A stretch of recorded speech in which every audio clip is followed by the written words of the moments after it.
It is entirely possible that Cardano smart contracts will so fundamentally change the way corporations operate that what we see is tantamount to a death in the developed world of what I will probably overdramatically call wage slavery.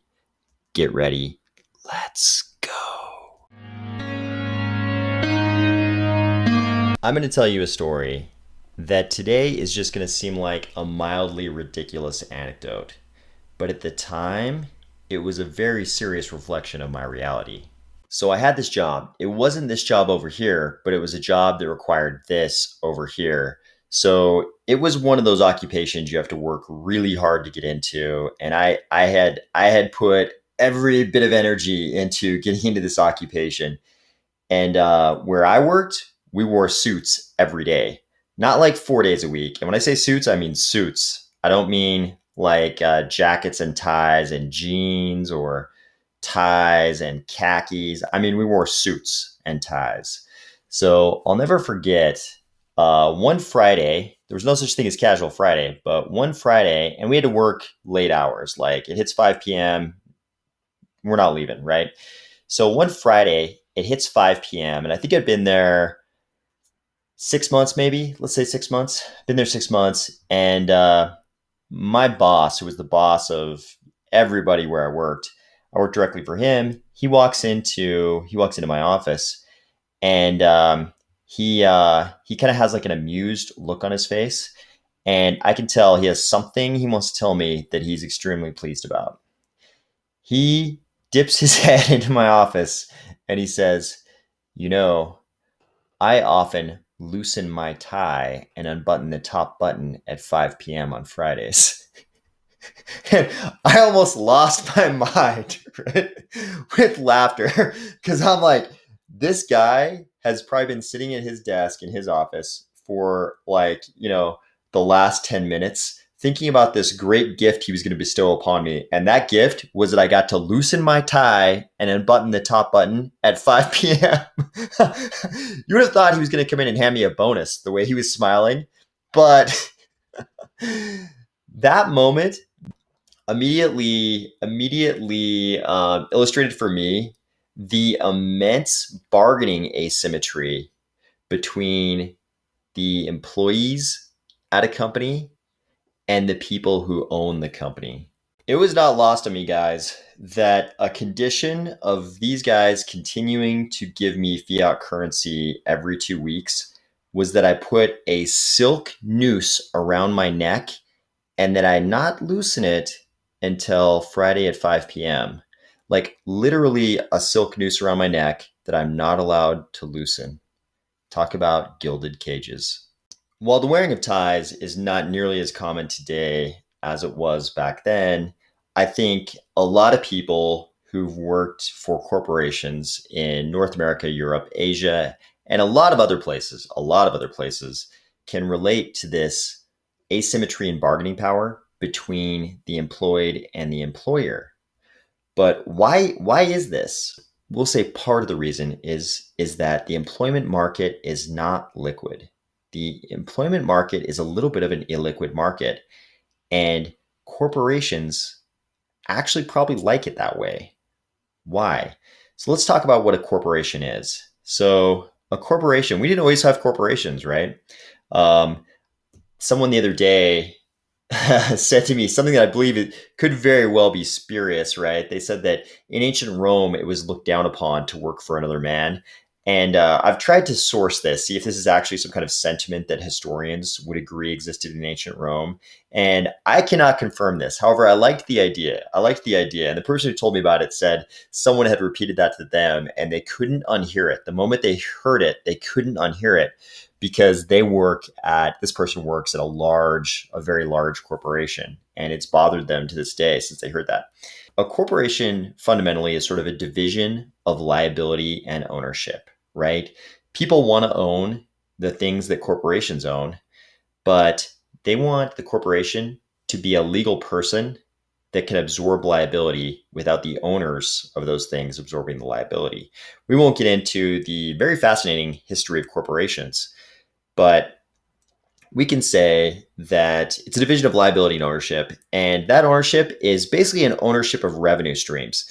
Those revenue streams, sometimes it's just one, sometimes a corporation might even just have one revenue stream somehow, but often it's many.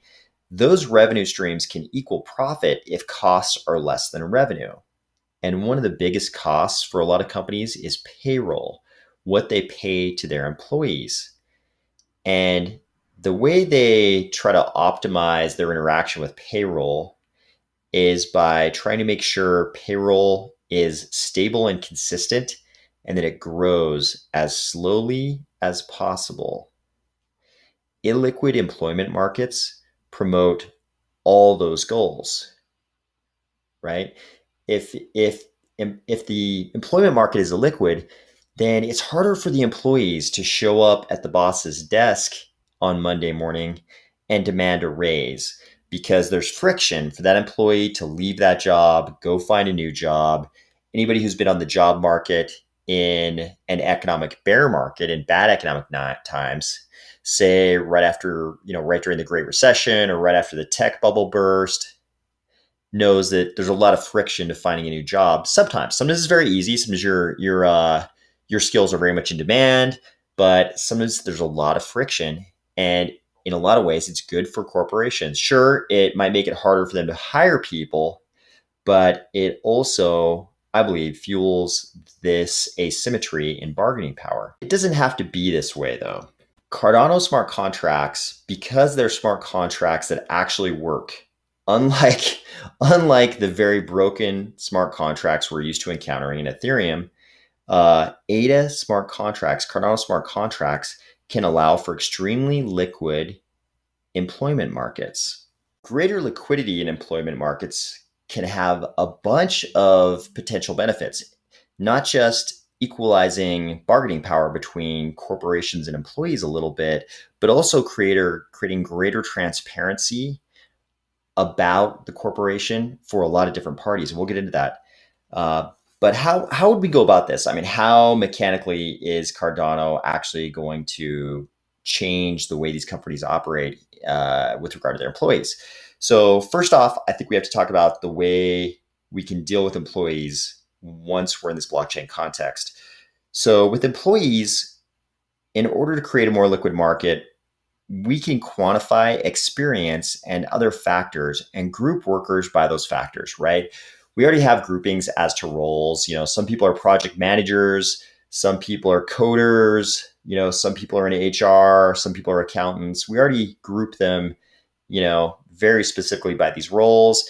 And we sort of subjectively group them by experience. You have 4 years doing, as an accountant, but you were a junior accountant, but your boss left halfway through, so that, those 2 years there where you were still, your title still had you as a junior accountant, really we can kind of call you a senior accountant, that kind of thing. It's very subjective. And that's part of the illiquidity of the markets, that you have to convince your employer that your resume is strong, and your employer, in order to pay you less, is trying to convince you that your resume is not as strong for the given position. So we can make that more objective, right? We can make that more objective and quantify the experience and their factors that lend credence to these employees filling these roles. So the second we have that, smart contracts can then be purposed to send a certain amount of revenue to the employee each week, as long as both employee and employer agree to continue the arrangement that week. So why did I use that language? Why did I say a certain amount of revenue, right? Because it's not really profit, right? Payroll is a cost center in a corporation, and it might be a startup. Maybe it has no profits, right? Maybe it's a startup. So we can create these smart contracts, and we could say, hey, the revenue from the revenue streams of the company will go into the smart contract, and we're going to pay payroll out of the smart contract. We just plug in the Cardano accounts of all the employees. And, each employee, you could denominate it in various ways. We'll get into that later. But you could say, hey, this guy gets, 5,000 USD this week. This person gets, 7,000 euros this, not per week probably, but per month. If employers wanted to sweeten the deal, they could even guarantee pay right? So in this scenario, we have both the employer and the employee every week saying, hey, this is working out. Let's do this for another week, and maybe it's 2 weeks out in accord with, the way the legacy system currently works. You usually give 2 weeks notice to the employer before you leave, even though, again, bargaining asymmetry, when they fire you, they usually just tell you to get the hell out of the building, right? So, we could have each person say, hey, for the next 2 weeks, yes, I'm going to continue working for you. Uh, and then in 2 weeks, we'll re-up again. You, the employer, are going to push yes. Me, the employee, I'm going to push yes. And if the employer wants to sweeten the deal because the skills of the employee are very much in demand and it's hard to land employees like that, they could say, hey, we're going to pre-authorize your pay out of the company's revenue for 3 months, and you can still quit whenever you want to, but we're gonna pre-sign that you're good to receive pay for 3 months. And each week, if you want to, you can still go in and say, yes, I'm good to continue working here. So what if the employee is not good to continue working there?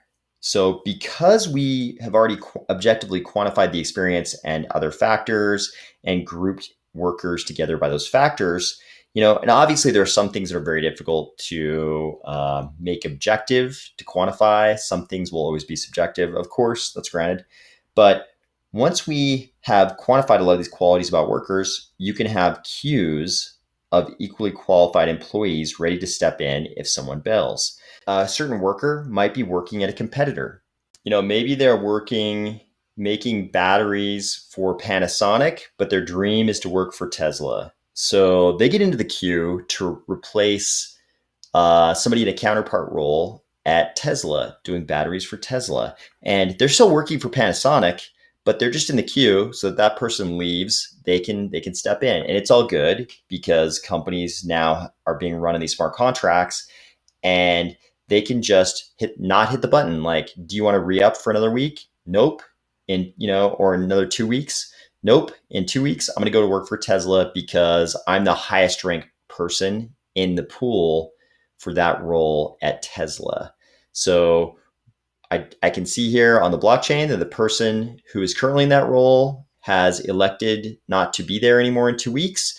So I'm going to elect not to be there in 2 weeks, and I'll just take over that person's job over at Tesla, and everybody knows it's going to work because the quantification of all the factors about me as an employee are already quantified and on the blockchain. So everybody knows it's going to work. Don't worry. I know what you're thinking.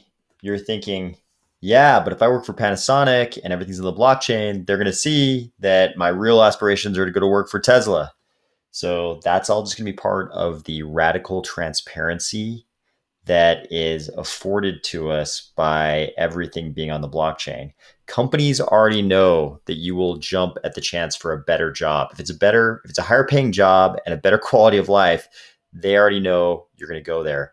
This is just going to put everything out in the open so that Panasonic knows, like, hey, happy to be here at Panasonic. This is great. But if I get that shot at Tesla, I'm headed there. Part 2 is going to be tomorrow, and we're going to go in some kind of wild directions. Talk to you then.